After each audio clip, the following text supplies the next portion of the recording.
When I was younger, I was that annoying kid that always used to ask the famous yo-yo players, what yo-yo other than your signature yo-yo do you like to use? I don't know why that concept was always so interesting to me. Like, I always used to wonder, does Hiroyuki Suzuki ever use like a Sleipnir in his spare time? And is that why the Meteor changed to like the Phenom shape? Or by like the same token, does like Christopher Chia, does he ever use an Anglam in his spare time? And is that why he has an Anglam CC? Does Gentry, does he ever use a yo-yo other than the replay or the shutter? These are the questions I always wanted to know. Now, as I got older, I realized why yo-yo players don't divulge their information. A, because it's rude to their sponsors, and B, because they don't make any money off another company's yo-yo. Fair enough. But I always wanted to know.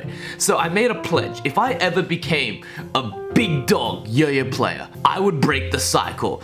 I would be the one guy that would tell you if I ever used another company's yo-yo. I never really became a big dog, but I'm gonna do it anyway. Alright, and this has been my rotation. Now, I would be lying if I said I didn't play with offset yo-yos 90% of the time, because after all, you know, the variant, the deviant, and the outlier, they were all designed exactly to my specifications. Yo-yoing with these yo-yos is like wearing a tailored suit. It's like every single thing that I want, every single opinion I have is inbuilt into the core of this yo-yo. But even so, there are a few non-offset yo-yos in this rotation, so today, I'm going to snap my fingers and answer the question. What are some non-offset yo-yos that I regularly use?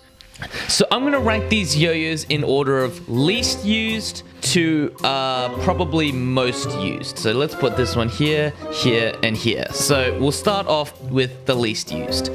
So this is the Yo-Yo Factory Neo Genesis. I was given this yo-yo to review, and to be honest with you, it didn't really strike out as a particularly interesting yo-yo at the time.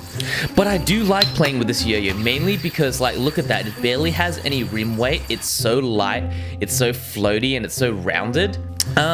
You know, if I'm going to be completely honest here, the yo-yo itself probably lacks a little bit of rim weight in my opinion, but I don't really play with this yo-yo for competition. I more play with this yo-yo because it's just so fun and floaty. So it's really, really light, really, really floaty, and it's really, really rounded, and it just feels completely different to an outlier, which is kind of why I like playing with this yo-yo. Alright, so the next yo-yo is the capped THESIS Yoyos Serenade. This was also given to me as a gift from the boys at THESIS Not gonna lie, the THESIS Serenade is one of the best full-body Delrin yo-yos on the market in my opinion. It's light, it's fast, it's wide, it's stable, it's affordable. I mean, without these weird caps in here, it also had finger spin capabilities. It was just a really, really solid yo-yo. What I will say is that this capped version is kind of fun. It makes it kind of feel like a freehand Zero or like Duncan or something, so it kind of makes it fun to play with. So the next yo is the Yo-Yo Factory POPSTAR, and Gentry made a video where he would use kind of a small purple Yo-Yo Factory POPSTAR to kind of sharpen up his reflexes before Worlds, and I just stole this right out of his playbook, so I think I went to Spinworks. I bought a small Yo-Yo Factory POPSTAR, and I've been using this to practice every now and then. I only use this to practice the tricks that I'm pretty comfortable with, that I want to add an extra level of difficulty on. So for that reason, I've been doing a few tricks that I'm not super comfortable with, so I haven't been playing with this that much, but once I'm comfortable with them, I'll then bring this yo-yo back into the mix. Okay, so the last yo-yo is the MYTHRIL Indie. So this yo-yo was, again, a gift from Brian Lowe. I remember, actually, he gave me one at AP, and he was like, Brandon, do you want to use this yo-yo and we'll shoot a video? And I remember thinking, bruh, look at this thing. It's a rounded Caribou Lodge looking kind of yo-yo. How the heck am I going to do my horizontal speedy tricks with this yo-yo? And man, like, it's so ironic because I freaking love this yo-yo. On the floor, you can kind of look at like the anno fading on this yo-yo, and that's just indicative of that. I've thrown this yo-yo a lot. Like, I've changed the pads probably 2 or 3 times, and that is a lot for an organic yo-yo. I rarely play with organic yo-yos.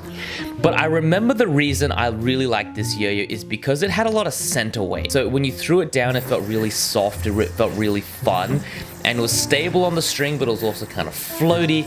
And I remember during the period where I wasn't really competing and I wasn't sponsored, and I just play with this yo-yo. I mean, what did I need like highly angular competition yo-yos for? I didn't need that anymore, so I just played with this yo-yo for a lot of the time.